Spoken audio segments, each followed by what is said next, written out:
I'm back with economic historian Phil Magness. We're talking about the 1619 Project and its claim that the slave plantation was somehow a kind of classic expression and, in fact, a forerunner of modern capitalism.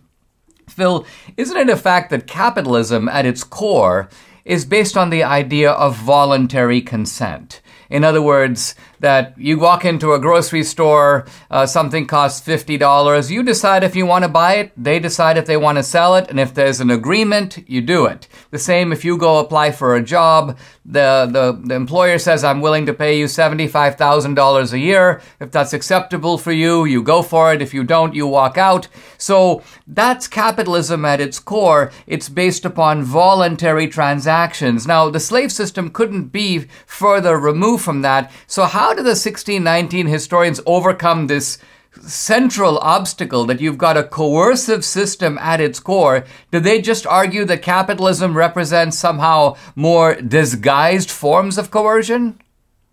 Well, they play word games. It's all a semantic argument. Basically, what they do is they redefine other economic systems that were historically in contest with capitalism, as capitalism. One of the examples here, and what you see if you go back to the slave economy of the antebellum era, this is an economy that is not based on free exchange. In fact, the whole free labor movement is attacking this notion. This is why free labor in the North is seen as a competitor to slave labor in the South. But rather what you see in the slave system is an economic order that's built upon heavy and intense government subsidy and support. They rely on state and federal government expenditures to pay the slave patrols, to recapture fugitives. They rely on military expenditures that create fortifications and armories to put down a slave insurrection. They rely on the regulation of the post office to keep abolitionist literature from being sent to the South. This is an economic system where they view slave production is integrated thoroughly into the functions of the government. And it's one of the reasons why the southern states secede in 1860 and 61 is they think that Abraham Lincoln's election is going to take away the subsidy that they've been receiving for the previous 70 to 80 years from the federal government.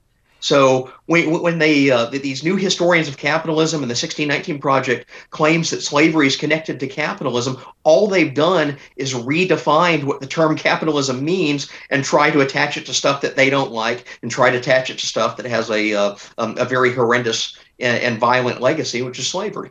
I mean, I remember reading the Marxist historian Eugene Genovese's Jordan Role many years ago, and he, of course, makes the point that the whole plantation system of cotton was, in fact, delivering cotton to a world market. I guess to that degree, no one would disagree that, for example, the textile mills in Manchester and so on did depend upon this raw material. But then he goes on to point out that the slave system itself was, he calls it patriarchal, he calls it paternalistic, he says it was anti-capitalist. So he makes the point that you had the irony that an anti-capitalist system was producing raw materials and then delivering them. I mean, this seems to me just a much more sophisticated analysis than the shallow attempt to just claim that everything is essentially capitalism.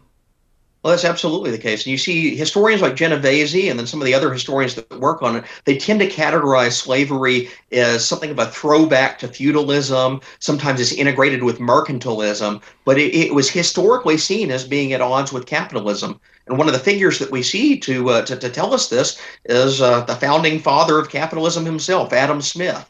The great economist that wrote The Wealth of Nations in 1776. Well, Adam Smith, it turns out, was also an abolitionist. So there's a disconnect going on in the 1619 Project's argument here, where they're saying that slavery is wedded to capitalism, and yet the intellectual figure who basically sparks the movement that gives us our modern understanding of what a free market economy happens to be, Adam Smith, also happens to be an abolitionist. Something doesn't add up here. And conversely, one of the leading champions of slavery, I'm thinking here of George Fitzhugh in books like Cannibals All and Sociology of the South. Fitzhugh is a socialist, and Fitzhugh basically says he attacks the free labor of the North, and he says the problem with these northern manufacturers is they employ people, they pay them a wage, they exploit them, they don't take care of them, nobody pays their medical bills, nobody puts these workers up. Whereas here in the South, our slave system is a welfare state. He goes, it begins at the cradle, it ends at the grave. You've got children who can't work and we look after them. You've got old people who can no longer be slaves and we look. So he is actually arguing for the socialism of the slave plantation. This, I'm assuming, is not something that is brought up or italicized in the 1619 Project. It's not even acknowledged at all. And you have someone like Fitzhugh, he begins one of his books by declaring that laissez-faire theory, the theory of free market capitalism, is at war with all forms of slavery, and therefore it needs to be destroyed. He announces in his book that Adam Smith's work needs to be cast into the fire because it's an existential threat to slavery. And he's not the only one that thinks this way. Before the Civil War, Fitzhugh's doctrines are adopted by several diehard fire-eater secessionist Southerners, people like James Henry Hammond, the senator from South Carolina, where he goes on the Senate floor and he declares that cotton is king. And he says it's king because it's a superior economic system based on imposing order on what he sees as the lower classes, the mudsill of society. So he sees central planning as existing on the microcosm of the plantation, and he sees the capitalist free labor North as exploitative in an inferior economic system. You see this in Fitzhugh as well, because Fitzhugh's economic theory basically echoes and anticipates what Karl Marx writes in Das Kapital a little over a decade later. He's saying that the wage labor system of the North exploits the workers by separating them from the product of their labor. The capitalists are taking the profits away from the laborers and denying it to them.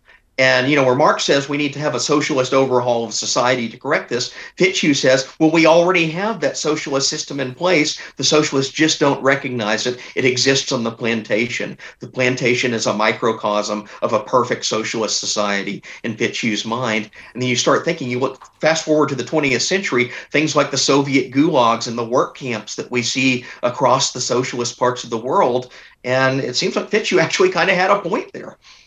Phil, this is crushing stuff. I want to congratulate you on the great work you're doing. Thank you for joining the podcast, and keep it up. Appreciate it. Thanks again for having me.